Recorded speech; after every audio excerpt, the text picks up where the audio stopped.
Innovating Education Learning World in association with WISE, an initiative of Qatar Foundation. Success in business requires much more than just a university degree. In this global era, interpersonal skills, creativity, and being able to think on your feet are more important than ever. At New York University's Stern Business School, they are teaching these so-called soft skills through the arts.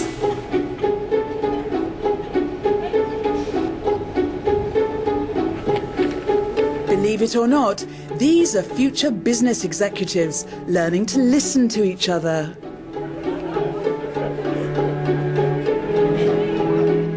Actors have to learn to be with the other actors on stage. And part of that is watching and listening. We've been doing soft skills classes for as long as I remember, and I've been here more than 25 years. So we spend time during our orientation, right from the beginning, telling them that to be an effective leader, you need more than knowledge.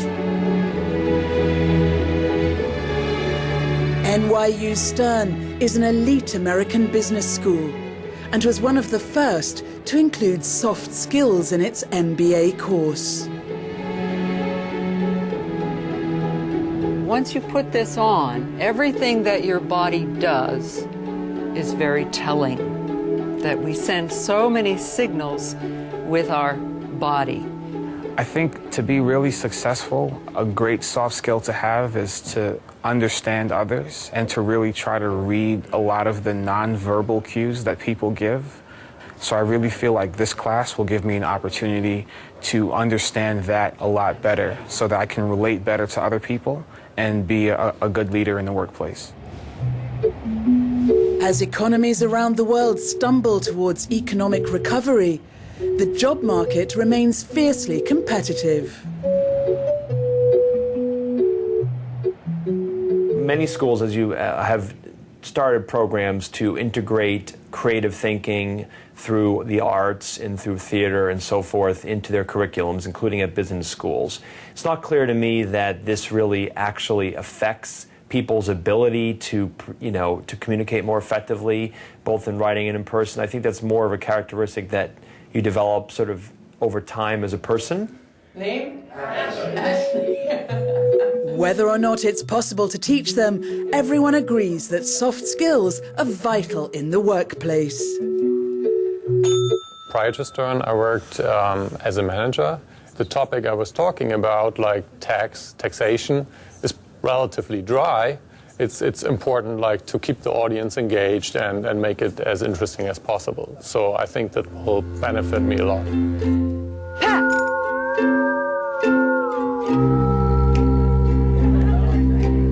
Really sense that the wall is there and I'm feeling it.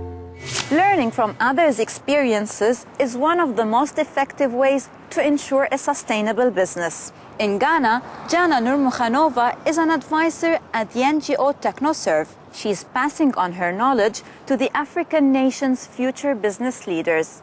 Let's take a look. Here in Ghana, supporting fledgling businesses is vital. A national project to mentor new startups is called BBB.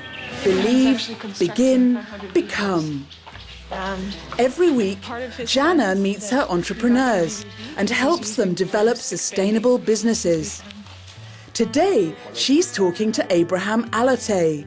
He was awarded around €5,000 in seed capital and is expanding his bee farm by constructing 500 new beehives. Now, he needs more land. So before we would actually give you the funds for the land, we would need to see like a full report, like a full search document and due diligence document that shows, that you are the rightful owner.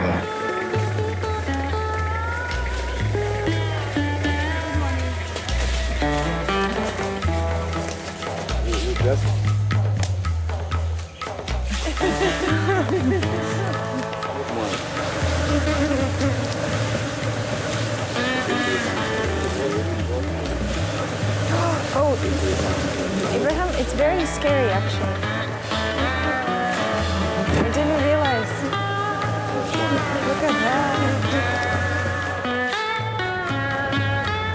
Out of 40 business plans submitted this year, 10 have been selected to have their own dedicated business advisor.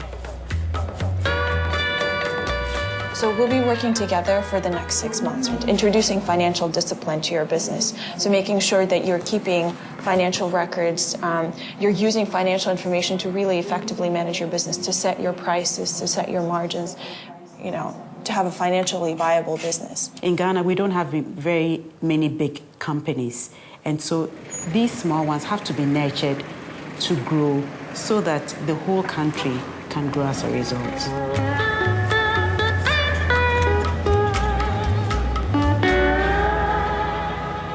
At KAIYO Academy west of Tokyo, students learn corporate thinking from a very young age.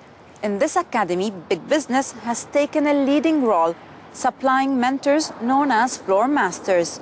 More now in this report from Japan. This elite seaside academy in Japan is funded by a group of top Japanese corporations. The aim is to nurture outstanding young pupils and help them think independently while also working well in a team. These boys are destined to be the country's future leaders.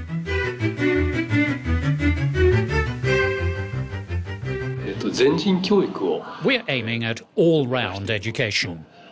We use a boarding school system, which is becoming rare now in Japan. The system uses floor masters who are single men in their 20s, who are sent to work here from top Japanese corporations. The floor masters support the younger pupils, taking on the role of older brothers, introducing them to the basics of corporate thinking in the Japanese business world.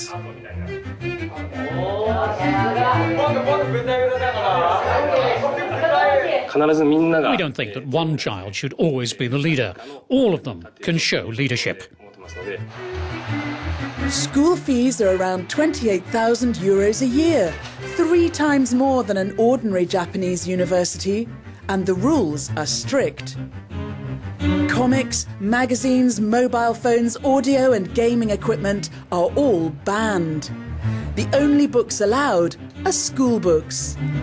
Naoto wants to be a lawyer and has clear ideas on what makes a good leader.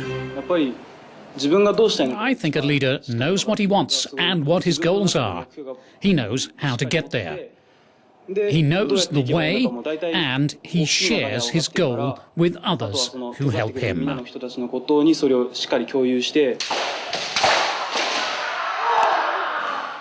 So far, this training is only available to boys and young men.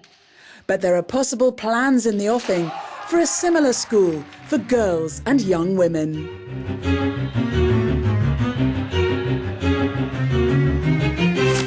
If you have enjoyed our program and would like to watch it or any other episodes again, you can find us online at euronews.net/Learning World. Learning World in association with WISE, an initiative of Qatar Foundation.